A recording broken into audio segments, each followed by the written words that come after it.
Welcome back to Reddit Whispers. It's a funny thing, memory. The way it can paint a scene so vividly, you'd swear you could step right back into it. For me, that scene is our kitchen, bathed in the golden light of a late afternoon sun, the scent of freshly brewed coffee hanging in the air. Amelia was leaning against the counter, her laughter echoing off the tiles, a sound that for 10 years had been the soundtrack to my life.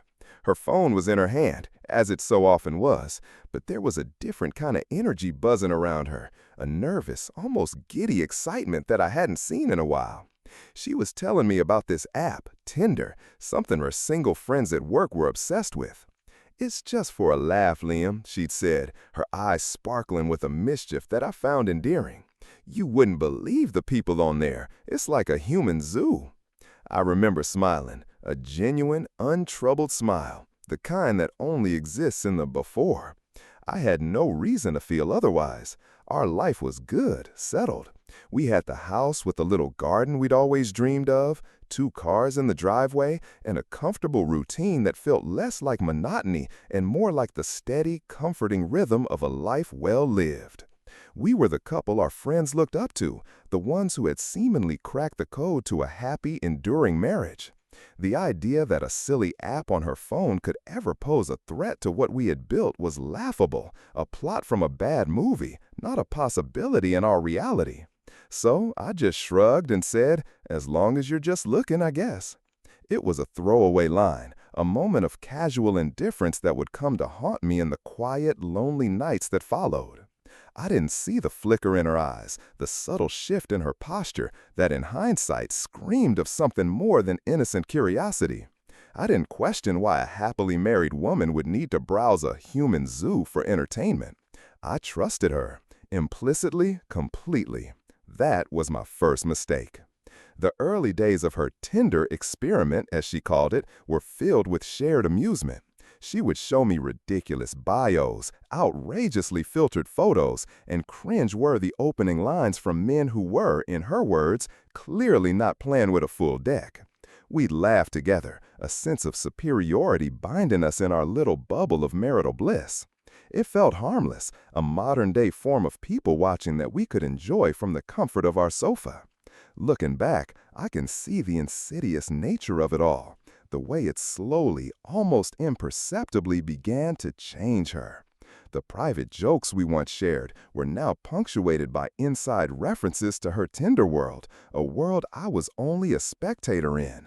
Her phone, once a tool for communication and connection with our shared life, became a portal to a separate existence, one that was hers and hers alone. The screen would light up at all hours, a notification from the little flame icon that seemed to mock the dying embers of our own intimacy. I started noticing small things, insignificant on their own, but together they formed a disquieting mosaic of a woman I was beginning to no longer recognize. She started taking more care with her appearance, not for me, but for the disembodied profile she was swiping through. There were new outfits, a different perfume, a renewed interest in a gym membership that had long been dormant. "I just want to feel good about myself," she'd say, and I, wanting to be the supportive husband, would nod and agree, oblivious to the fact that her desire for validation was no longer being fulfilled within the confines of our marriage. The late-night scrolling became a ritual, her face illuminated by the cold, blue light of her phone long after I had turned off my bedside lamp. The silence in the room would be broken only by the soft, rhythmic flick of her thumb, a sound that would eventually become as grating as a dripping faucet. Our conversations, once the cornerstone of our relationship, grew shorter, more perfunctory. My questions about her day were met with monosyllabic answers, her attention already claimed by the endless stream of potential connections at her fingertips.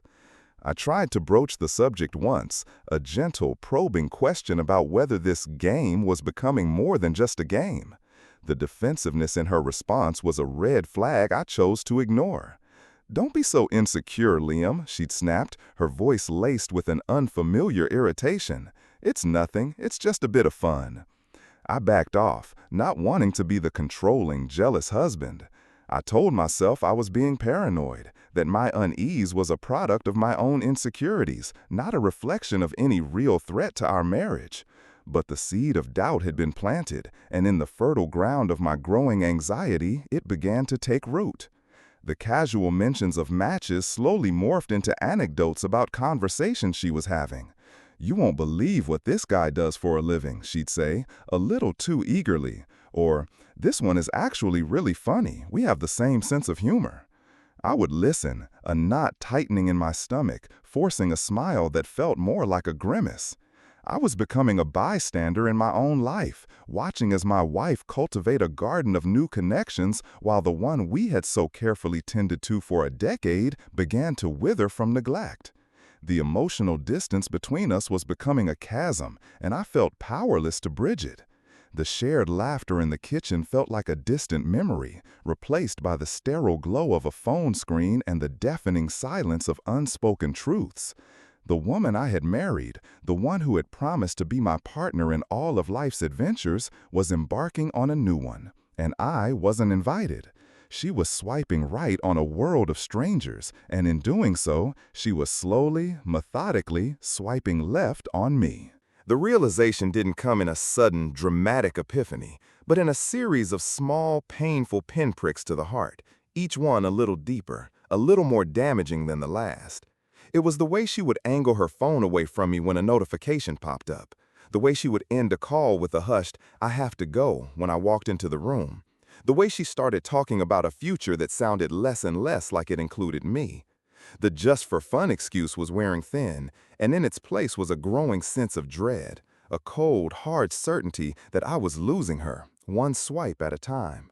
The transition from a virtual flirtation to a physical affair was, I suspect, as seamless as it was inevitable.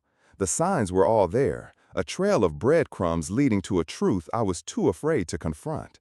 The late nights at the office that became more frequent, the drinks with the girls that left her smelling of a cologne that wasn't mine, the unexplained receipts for dinners for two that I would find in her purse. I was living in a state of willful ignorance, clinging to the hope that my suspicions were just that, suspicions, the paranoid ramblings of an insecure mind. But the evidence was mounting, and the carefully constructed walls of my denial were beginning to crumble. I remember one evening, she came home later than usual, her cheeks flushed, her eyes brighter than I had seen them in months. She was practically buzzing with a nervous energy that was both intoxicating and terrifying. She told me she had a great time with her friends, that they had gone to a new wine bar downtown. But as she leaned in to kiss me goodnight, I caught the faint yet unmistakable scent of a man's aftershave on her coat, a scent that was definitely not mine. In that moment, the last vestiges of my denial evaporated, replaced by a cold, sickening certainty that my worst fears had been realized. The confrontation was as ugly as you would imagine. There were tears, accusations, and a torrent of denials that sounded hollow even to her own ears. She painted me as the villain, the jealous, controlling husband who was suffocating her, who didn't trust her, who was trying to clip her wings. She twisted my love and concern into a weapon to be used against me, a tactic so manipulative, so cruel, that it left me breathless. But eventually, under the weight of my quiet, persistent questioning, the truth came tumbling out, a messy, incoherent confession that was as devastating as it was pathetic. His name was Daniel, a name that will forever be etched in my memory like a scar. They had matched on Tinder, of course. He was a graphic designer, creative, spontaneous, a free spirit, all the things she had once said she loved about me. Their online banter had quickly escalated to late-night phone calls, then to clandestine coffee dates, and finally to a full-blown affair that had been going on for months, right under my nose. As she spoke, her words were not of remorse or regret, but of a strange, almost defiant justification for her actions. She spoke of feeling stifled, of losing herself in the routine of our marriage, of a desperate need to feel seen and desired again. It was as if our 10 years together, our shared history, our home, meant nothing in the face of this newfound infatuation. She spoke of Daniel with a reverence that was once reserved for me, her voice filled with a passion and excitement that had long been absent from our conversations. I listened, my heart a leaden weight in my chest, as she described in detail the man who had so effortlessly usurped my place in her life. He was everything I wasn't, or rather, everything she had convinced herself I wasn't. He was a thrilling escape from the comfortable predictability of our life, a blank canvas onto which she could project all of her fantasies and desires. The irony was not lost on me. The very stability and security that I had worked so hard to provide for us, the things she had always claimed to value, were now being used as a justification for her betrayal. Our life together was no longer a source of comfort, but a cage from which she felt she needed to escape. And Daniel, a man she had known for a matter of weeks, a man whose entire personality was curated through a series of carefully selected photos and witty one-liners, was her key to freedom. The conversation ended with a finality that was as brutal as it was swift. "I'm leaving, Liam," she said, her voice devoid of the emotion that had been so present just moments before. "I'm in love with him." And just like that, a decade of my life was reduced to a footnote in the story of her affair. The days that followed were a blur of numb disbelief and gut-wrenching pain. She moved out with a cold efficiency that was truly breathtaking, packing her life into a series of cardboard boxes as if she were merely moving to a new apartment, not dismantling a home, a life, a future. There was no room for discussion, no space for counseling, no glimmer of hope for reconciliation. Her mind was made up, and I was left to pick up the shattered pieces of a life I no longer recognized. The house, once a sanctuary of love and laughter, became a mausoleum of memories, each room a painful reminder of what I had lost. Her scent lingered in the pillows, her favorite mug sat unused on the kitchen counter, a ghostly testament to a life that was no longer mine. I would wander through the empty rooms, a ghost in my own home, tortured by the memories of a love that I now realized was a lie. The silence was the worst part, a heavy, oppressive silence that was punctuated only by the frantic, racing thoughts in my own head. I replayed every conversation, every interaction, every shared moment, searching for the signs I had so blindly missed. I tortured myself with questions that had no answers. When did she stop loving me? Was any of it real? How could she throw away 10 years of our lives for a man she barely knew? The questions were a relentless, tormenting chorus that played on a loop in my mind, each one a fresh wave of pain that threatened to drown me. I was a man adrift, cut loose from the anchor that had grounded me for so long. The future we had so meticulously planned together, the dreams we had whispered to each other in the dark, had all been erased, replaced by a terrifying, uncertain void. She had swiped right on a stranger, and in doing so, she had left me behind, a relic of a life she no longer wanted, a ghost in the ruins of a love I had believed was forever. The initial shock, that cold, numbing disbelief, eventually gave way to a different kind of pain, a raw, all-consuming agony that settled deep in my bones. It was a physical ache, a constant pressure in my chest that made it difficult to breathe, to think, to function. Sleep became a luxury I could no longer afford, the darkness bringing with it a parade of anxious thoughts and vivid nightmares. I'd wake up in a cold sweat, reaching for her side of the bed, only to be met with the cold, empty space that was now a stark reminder of my solitude. The silence of the house, once a symbol of peace and tranquility, was now a deafening roar, amplifying the chaos in my mind. Every creak of the floorboards, every rustle of the leaves outside the window seemed to whisper her name, a cruel taunt from the ghosts of our shared past. I tried to fill the silence with noise, the television blaring from morning to night, podcasts playing on a loop, anything to drown out the relentless chatter of my own thoughts. But the silence was insidious, seeping into the cracks of my carefully constructed defenses, a constant, unwelcome companion in my new solitary life. The well-meaning advice from friends and family, while appreciated, offered little comfort. "You're better off without her," they'd say, or "time heals all wounds." But their words felt like hollow platitudes, empty phrases that couldn't begin to touch the depths of my despair. How could they understand the profound sense of betrayal, the feeling of being discarded like a piece of trash, the complete and utter demolition of my sense of self-worth? My entire identity had been wrapped up in being Amelia's husband, her partner, her other half. And now, with her gone, I was left to grapple with the terrifying question of who I was without her. I was a ship without a rudder, adrift in a sea of grief and confusion, with no land in sight.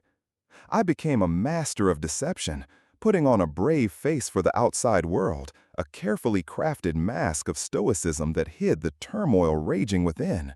At work, I was the consummate professional, meeting deadlines, participating in meetings, even managing a weak smile in the break room. But it was a performance, an exhausting charade that left me drained and hollow by the end of the day. The drive home was always the hardest part, the slow, agonizing journey back to an empty house that was no longer a home. I'd sit in the driveway for what felt like hours, unable to bring myself to cross the threshold into the silent, waiting emptiness. The simple act of unlocking the front door felt like a monumental effort, a fresh reminder of the life that had been stolen from me. I started to neglect myself, the simple, everyday tasks of life feeling like insurmountable obstacles. The laundry piled up, the dishes sat in the sink, and my diet consisted of a rotation of frozen pizzas in takeout containers.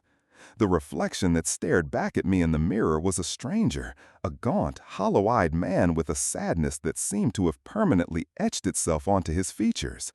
I was a ghost haunting the corridors of my own life, a pale imitation of the man I once was. My social life, once a vibrant tapestry of shared experiences with friends and family, dwindled to nothing. I'd decline invitations, make excuses, isolate myself from the very people who were trying to help me. I couldn't bear their pity, their well-meaning but ultimately unhelpful advice. And more than that, I couldn't bear to be around other happy couples, their easy laughter and casual affection a painful reminder of everything I had lost.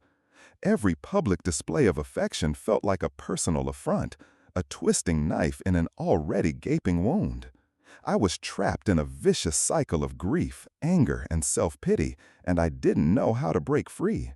The anger, when it came, was a volcanic eruption, a white-hot rage that consumed me. It was a righteous anger, a fury born of betrayal and injustice. I was angry at her for her selfishness, for her cowardice, for the casual cruelty with which she had shattered my world.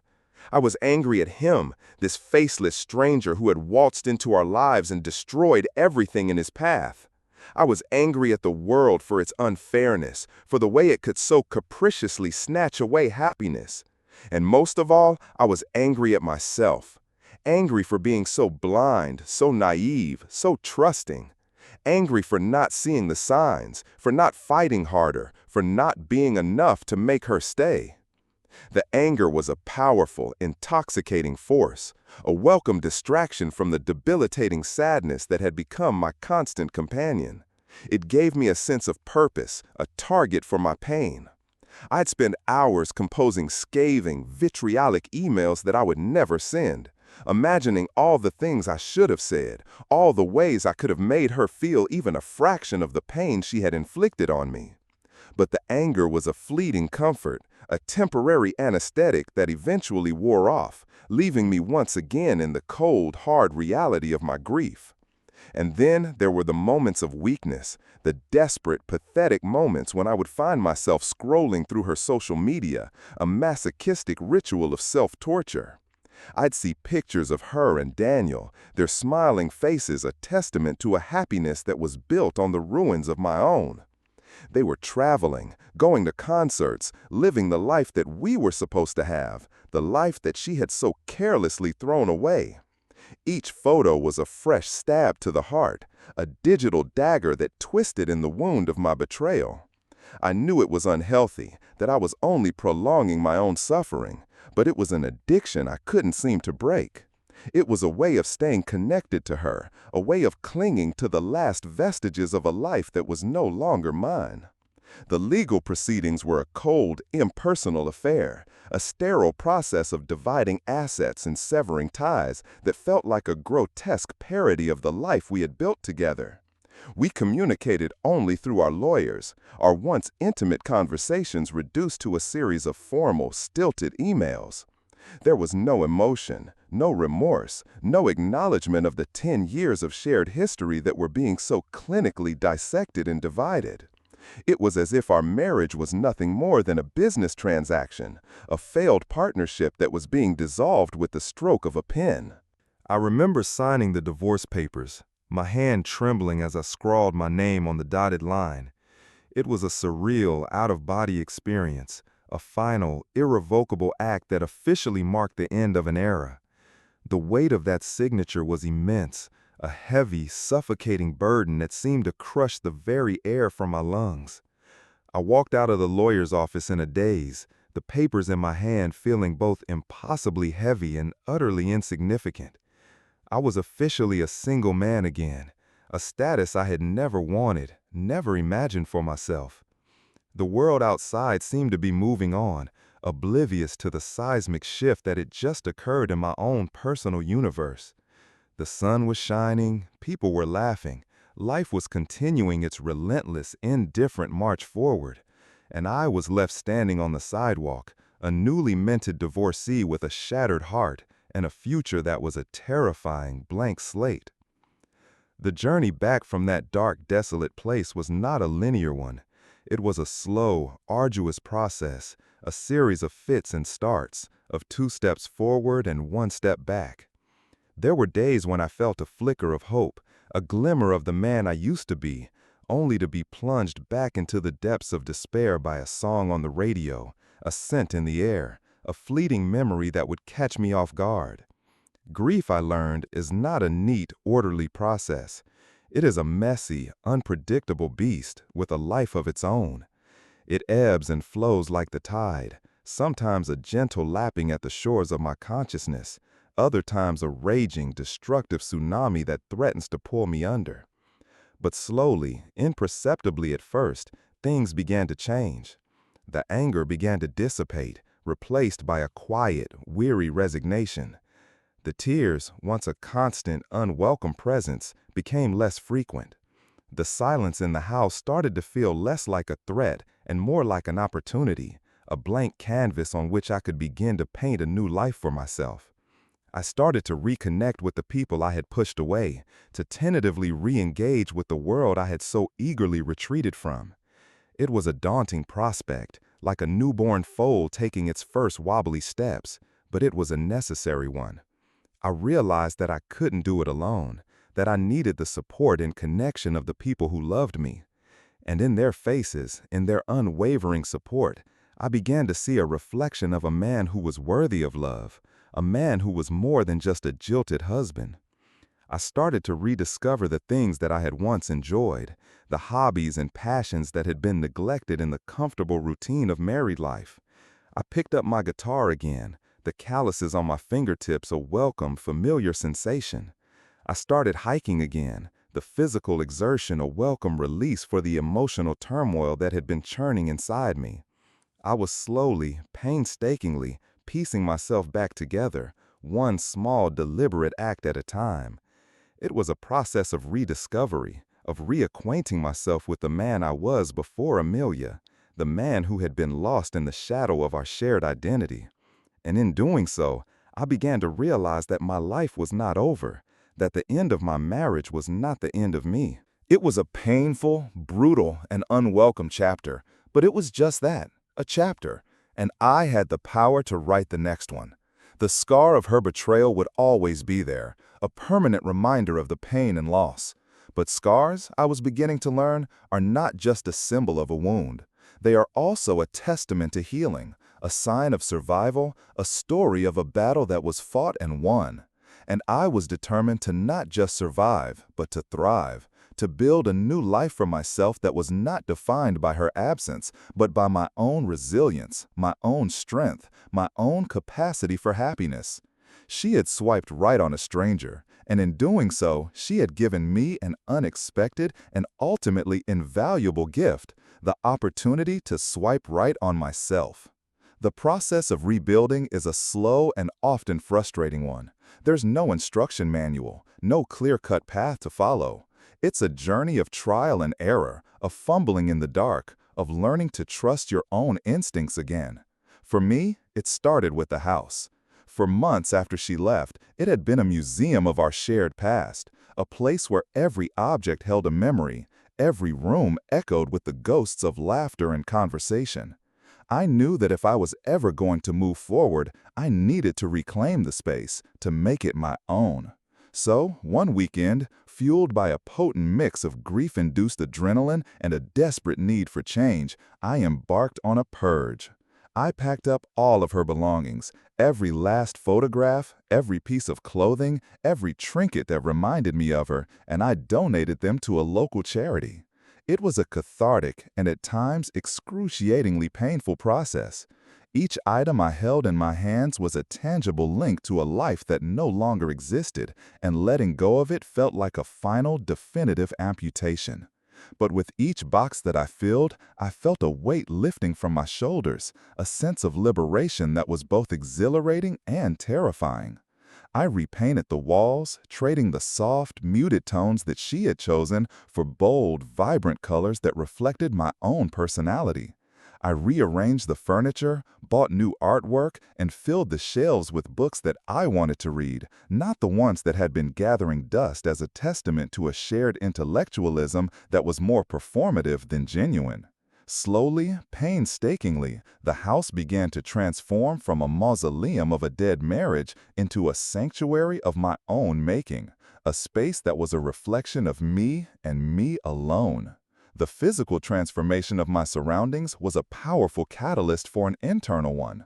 I started to invest in myself again, to prioritize my own well-being in a way that I hadn't in years. I joined a gym, not out of a desperate desire to sculpt a revenge body, but for the simple, profound pleasure of feeling strong and capable in my own skin. The physical exertion became a form of therapy, a way to sweat out the toxins of my grief and anger, to quiet the relentless chatter of my mind. I started to cook again, not just the simple, functional meals that had sustained me in the immediate aftermath of the breakup, but elaborate, adventurous dishes that challenged and excited me. The act of creation, of taking simple ingredients and transforming them into something beautiful and delicious, was a powerful metaphor for the process I was going through in my own life. I was taking the raw, broken pieces of my past and creating something new, something nourishing, something that was entirely my own. Re-entering the social world was a daunting prospect. I had become so accustomed to the comfortable cocoon of my solitude that the idea of making small talk with strangers felt like a monumental effort. But I knew that I couldn't hide away forever, that I needed human connection to truly heal. So I started small, accepting invitations from friends that I had previously declined, forcing myself to be in the presence of others, even when all I wanted to do was retreat into the familiar comfort of my own home. It was awkward at first, a clumsy, fumbling dance of reacclimation. I felt like a foreigner in a land I once knew, struggling to understand the unspoken rules of social engagement. But with each outing, it got a little easier. The laughter came more naturally, the conversations flowed more freely, and I started to feel like a part of the world again. I reconnected with old friends, people who had been a part of my life long before Amelia. And in their company, I was reminded of the person I was before my identity became so inextricably linked with hers. They saw me not as the jilted husband, the pitiful victim, but as Liam, their friend, a man with a wicked sense of humor, a passion for obscure 80s movies, and a surprisingly competitive streak when it came to board games. In their eyes, I was whole, and that reflection helped me to start seeing myself in the same way. The idea of dating again was, for a long time, completely out of the question.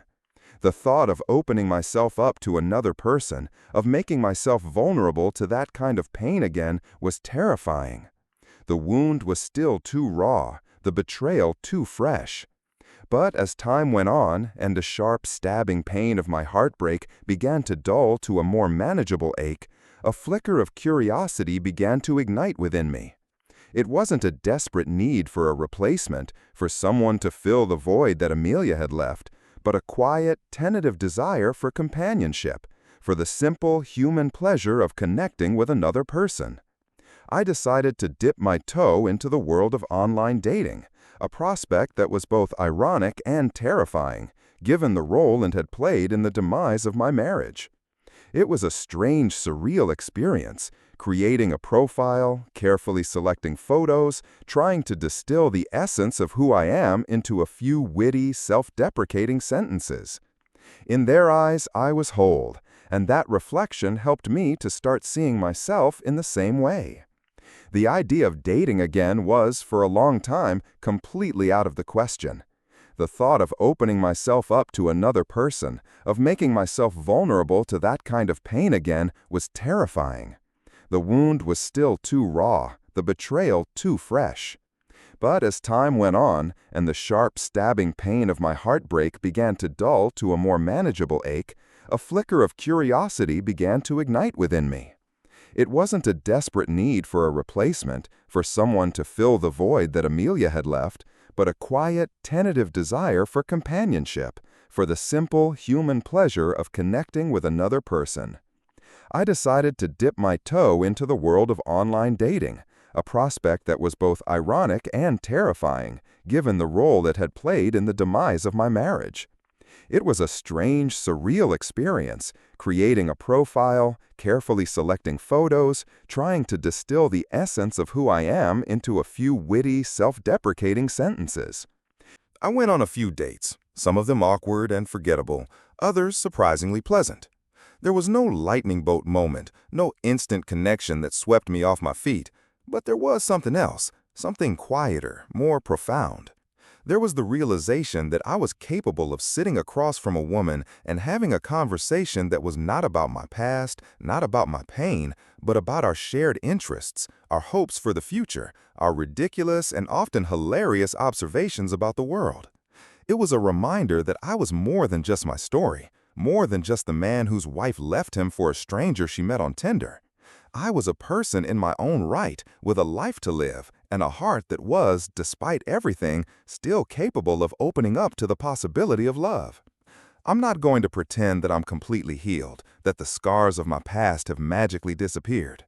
There are still days when a wave of sadness will wash over me, when a fleeting memory will catch me off guard and leave me breathless. The ghost of what I lost will likely always be with me, a quiet, shadowy presence that serves as a reminder of the fragility of love and the devastating power of betrayal. But the ghost no longer has the power to haunt me. It is a part of my story, but it is not the whole story. The end of my marriage, as painful as it was not the end of my life. In a strange, unexpected way, it was a new beginning. It was a forced reboot, a chance to reevaluate my life, to rediscover who I am, and to build a future that is not based on the expectations of others, but on my own desires, my own passions, my own definition of happiness. It's a journey that I am still on, a path that is still unfolding before me. But for the first time in a long time, I am looking forward to the future, not with a sense of dread, but with a sense of hope, a sense of excitement, a sense of a world of possibilities that are just waiting to be explored. She swiped right on a stranger, and in doing so, she set me on a path that I never would have chosen for myself. It has been a long and often brutal journey, but it has led me to a place of greater self-awareness, of deeper resilience, and of a quiet, unshakable sense of my own worth. And for that, in a strange and perhaps twisted way, I am grateful. That was my story, but now I'd love to hear yours. What was the biggest betrayal or eye-opening moment in your life? Write it in the comments, and if this story resonated with you, make sure to like and subscribe to Reddit Whispers.